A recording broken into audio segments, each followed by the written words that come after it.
So বন্ধুরা, প্রথমে নিয়ে নিয়েছি গলদা চিংড়ি। দেখুন চিংড়ির সাইজগুলো দেখে নিন, বেশ ভালো বড় বড় চিংড়ি। তার দাঁড়াগুলোও নিয়ে নিয়েছি। সো আর কি কি উপকরণ আছে দেখি। প্রথমে নিয়ে নিয়েছি পেঁয়াজ বাটা, রসুন বাটা, আদা বাটা, টমেটো বাটা, নারকেলের দুধ, এটা হচ্ছে আপনার সর্ষে, মৌরি এবং কাজু আর টক দই বাটা। প্রথমে গ্যাসটি জ্বালিয়ে নিচ্ছি।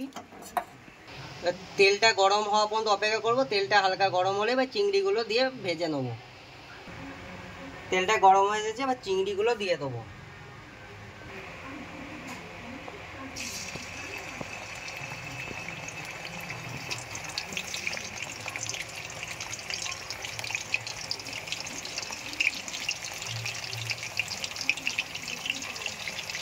চিংড়িগুলো দিয়ে দিলাম।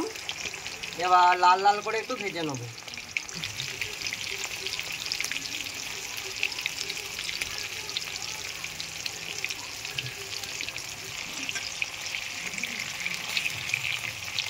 দেখুন লাল লাল করে ভাজা হয়ে যাচ্ছে। উল্টে নিচ্ছি। এক পিঠটা লাল লাল হয়ে গেছে, উল্টে নিলাম।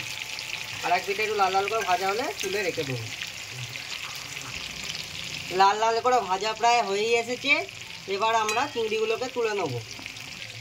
গাইস, লাল লাল করে ভাজা হয়ে গেছে, এবার তুলে নিচ্ছি কড়া। প্রথমে কড়াইয়ে একটু তেল নিলাম, পরিমাণ মতো তেল নিলাম। সালনি কাচ্চি ঘানি। এবার আমরা তেলে ছেড়ে দিচ্ছি দারচিনি, আর দেবো লবঙ্গ। আপনারা এলাচও ব্যবহার করতে পারেন, বাট আমি এলাচ দিচ্ছি না। এলাচ কেউ খাই না আমরা, ওই জন্য এলাচ দিচ্ছি না। এবার একটু তেলটা গরম হোক।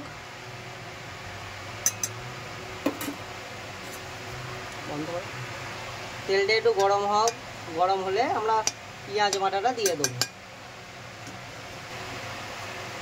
তেলটা গরম হয়ে গেছে, আমরা এবার পেঁয়াজ বাটাটা দিয়ে দেবো।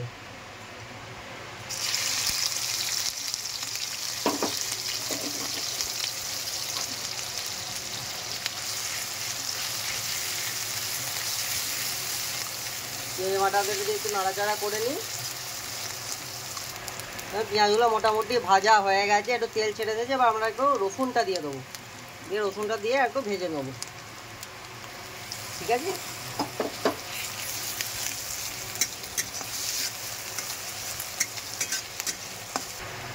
এবার আমরা এতে একটু আদা বাটা দিয়ে দেবো। মোটামুটি একটু ভাজা ভাজা হয়ে গেছে, একটু আদা বাটা সমান পরিমাণ দিয়ে দেবো। দিয়ে দিলাম আদা বাটা।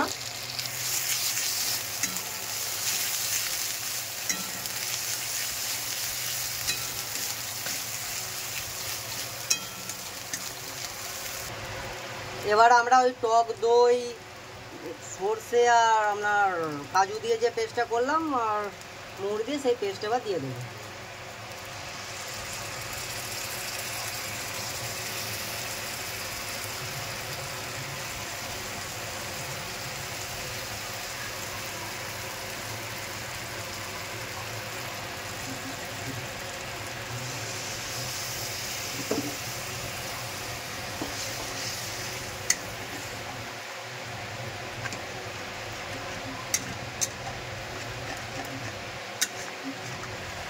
এবার আমরা পরিমাণ মতো হলুদ, আমি এখানে হাফ টেবিল স্পুন দিচ্ছি।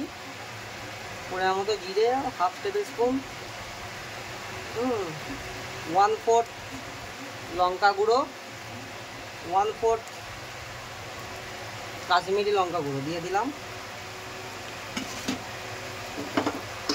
এবার একটু নাড়াচাড়া করে নেব। এবার আপনাদের যেমন পরিমাণ হবে আপনারা সেরকম মশলাগুলো পরিমাণ মতো ব্যবহার করবেন। এবার আমরা একটু নুনটা দিয়ে দেবো।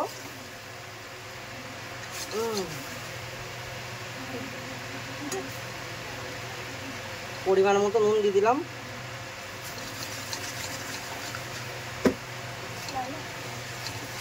এবার আমরা নারকেলের দুধটা দিয়ে দেবো।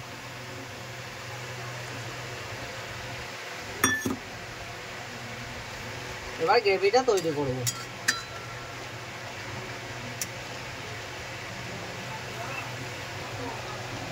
আপনারা নুন লঙ্কা এগুলো আপনার স্বাদ মতো ব্যবহার করবেন। এবার কেউ ধরুন ঝাল বেশি খায়, কেউ একটু নুন বেশি খায়, বা যেরকম পরিমাণ সেরকম ব্যবহার করবেন।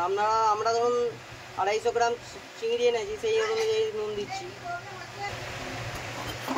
মোটামুটি মশলা রেডি হয়ে গেছে।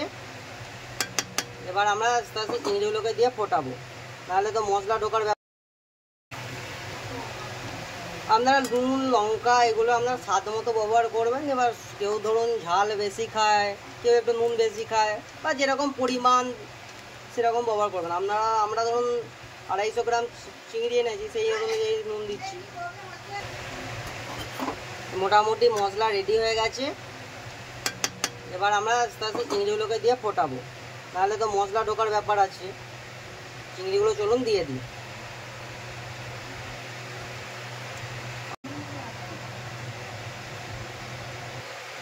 আমরা এর উপরে এবার কাঁচা লঙ্কা দুটো ছড়িয়ে দেবো।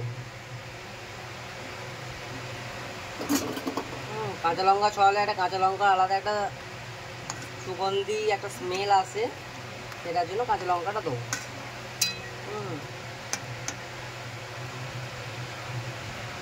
দেখুন আমাদের মালাইকারি প্রায় কমপ্লিট হয়ে এসেছে। এবার আমরা এটাকে নামিয়ে নেবো। এবার গরম গরম সার্ভ করবো। চলুন। তো গাইজ, চ্যানেলটি ভালো লাগলে একটা লাইক করে অবশ্যই দেবেন, কমেন্টও করবেন এবং সাবস্ক্রাইব করবেন, যাতে আমরা এরকম নতুন নতুন ভিডিও আপনাদের সামনে নিয়ে আসতে পারি। তো সুতরাং আপনারা ভালো থাকবেন, সুস্থ থাকবেন। ধন্যবাদ। এবার আমরা দেখে নিন নামানো।